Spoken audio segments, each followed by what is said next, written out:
운명의 모래시계 2화. 운명은 다시 시작된다. 일부 집으로 돌아온 민주의 혼란. 호텔 레스토랑에서 충격적인 장면을 목격한 민주는 집 앞에서 한참을 서 있었어요. 떨리는 손으로 현관 비밀번호를 누르는데 손가락이 제대로 움직이지 않았습니다. 어떻게 아무 일 없었던 것처럼 들어가지? 간신히 문을 열고 들어간 민주. 거실에는 영찬이가 바닥에 앉아 숙제를 하고 있었어요. 엄마, 늦게 왔네. 준비물 잘 전달했어? 영찬이가 환하게 웃으며 달려와 안겼어요. 민주는 그 순간 가슴이 무너지는 것 같았어요. 이 순수한 아이는 아직 아무것도 모르는데 자신의 가정이 이미 파괴되었다는 것을. 응, 잘 전달했어. 억지로 미소를 지으며 영찬의 머리를 쓰다듬었지만 목소리가 떨리고 있었어요. 엄마, 괜찮아. 목소리가 이상해. 혹시 아파? 괜찮아. 목만 좀 아파서. 거짓말이었어요. 아픈 건 목이 아니라 마음이었어요. 20년간 쌓아올린 믿음이 한순간에 무너진 마음이. 2부 진영의 완벽한 연기. 저녁 8시, 진영이 집에 돌아왔어요. 평소와 다름없는 모습으로 현관에서 구두를 벗고 있었습니다. 다녀왔어. 오늘 좀 늦었지? 미안해. 진영이 아무렇지도 않게 인사했어요. 마치 몇 시간 전까지 다른 여자와 다정하게 식사하지 않았던 것처럼 말이에요. 민주는 그 모습을 보며 소름이 돋았어요. 어떻게 이렇게 자연스럽게 거짓말을 할 수 있을까요? 회사에서 갑작스러운 회의가 길어져서 또 다른 거짓말이었어요. 민주는 진실을 알고 있기에 더욱 충격적이었습니다. 20년 동안 이렇게 자연스럽게 나를 속여왔구나. 아빠. 영찬이가 진영에게 뛰어갔어요. 우리 영찬이, 오늘 뭐 했어? 축구 연습하고 숙제하고 엄마랑 같이 TV 봤어. 그래, 우리 영찬이가 제일 잘했네. 진영이 영찬을 번쩍 들어올리며 웃었어요. 완벽한 아버지의 모습이었어요. 하지만 민주에게는 모든 것이 가면처럼 보였습니다. 저녁 준비할게. 민주가 차갑게 말하며 주방으로 향했어요.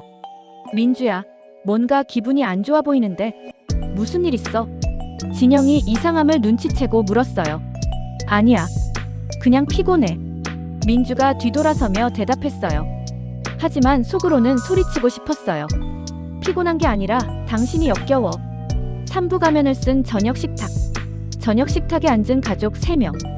겉으로는 평범한 가족의 저녁 시간이었지만 민주에게는 모든 것이 악몽 같았어요.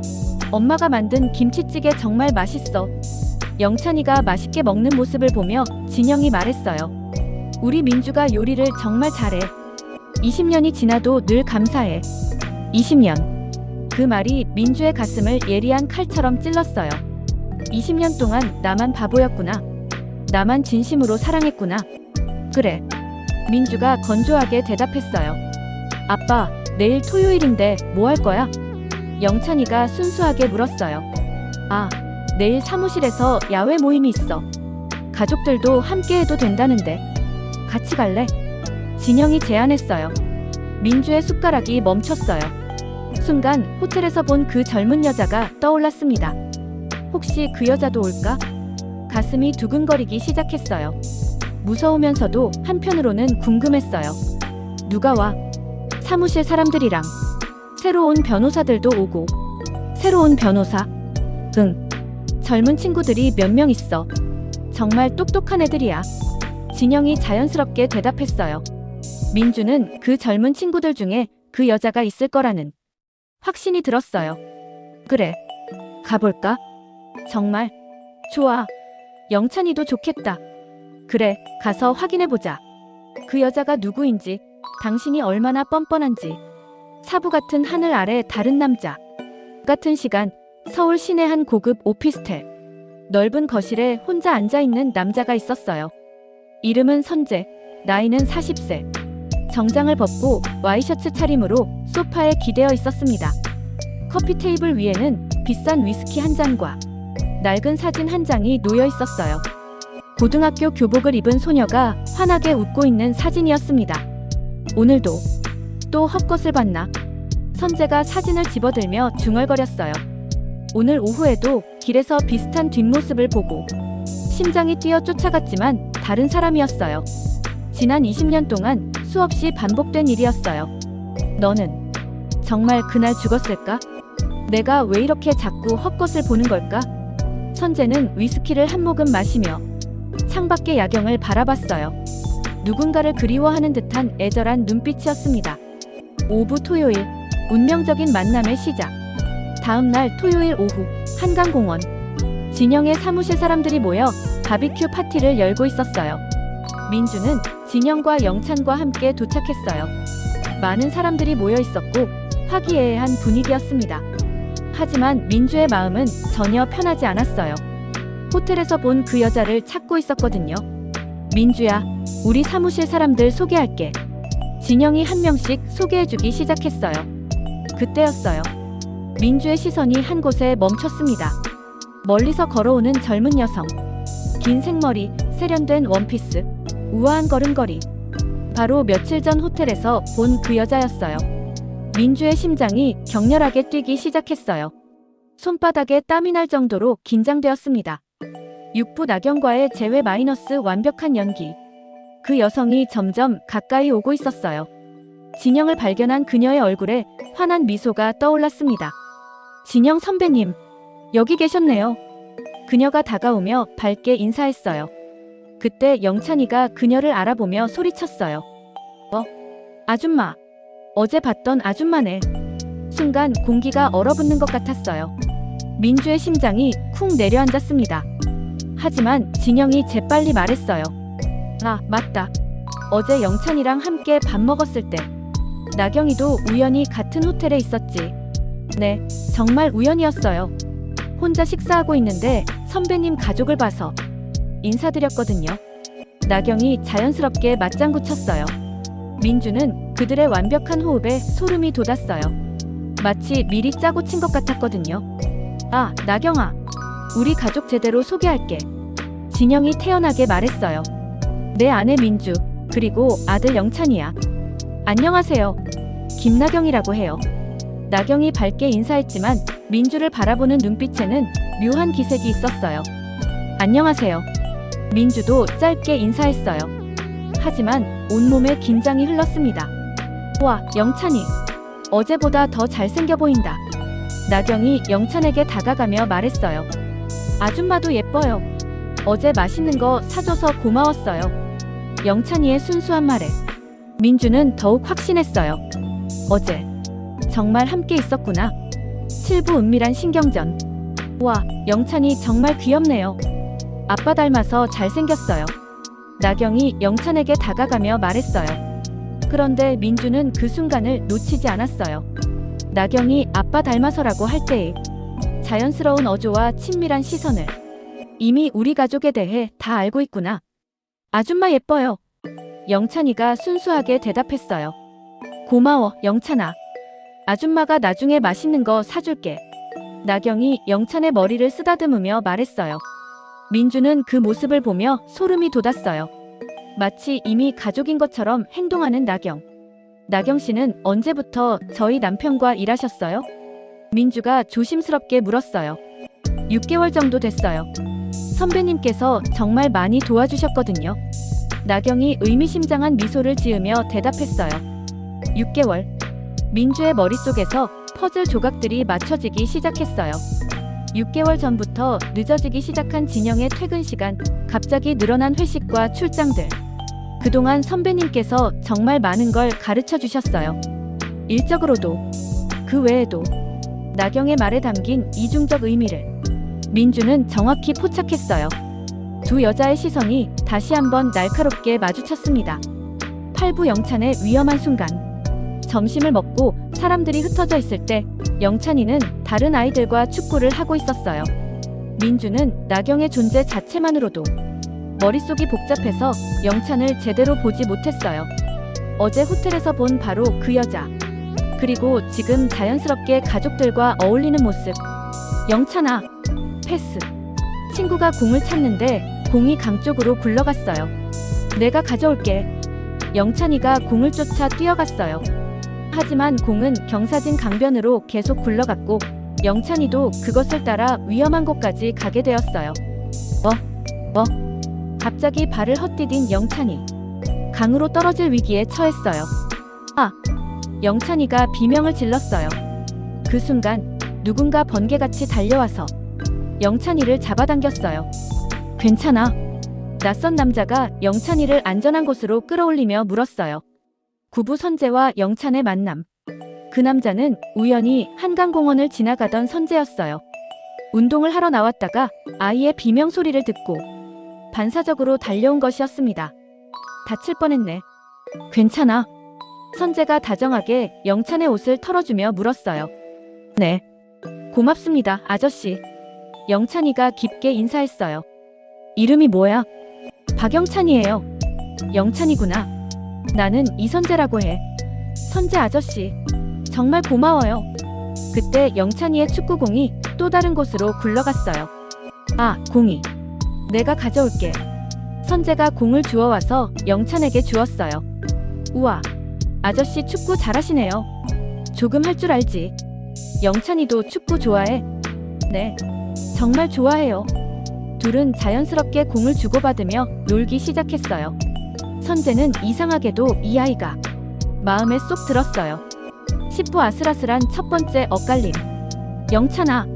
멀리서 급한 목소리가 들렸어요. 엄마다. 영찬이가 뛰어가려 하자 선재가 말했어요. 어머니가 찾으시나 보네. 가야겠다. 네. 아저씨 정말 고마웠어요. 또 만날 수 있을까요? 그럴 수도 있겠지. 조심히 가. 영찬이가 인사하고 뛰어갔어요. 선재는 그 모습을 보며 미소를 지었어요. 정말 귀여운 아이였거든요. 영찬아, 어디 있었어? 민주가 영찬을 꽉 안으며 걱정스럽게 물었어요. 엄마, 나 방금 위험할 뻔했는데 착한 아저씨가 도와주셨어. 뭐? 위험하다니? 민주의 얼굴이 하얗게 질렸어요. 공이 강으로 굴러가서 쫓아갔는데 거의 떨어질 뻔했어. 그런데 선재 아저씨가 구해주셨어. 선재 아저씨? 민주는 그 이름이 왠지 귀에 맴돌았어요. 특별히 특이한 이름이었거든요. 어디 있어? 그 아저씨? 민주가 주위를 둘러봤지만 이미 사람들 속으로 사라진 후였어요. 11부 50m의 운명적 엇갈림.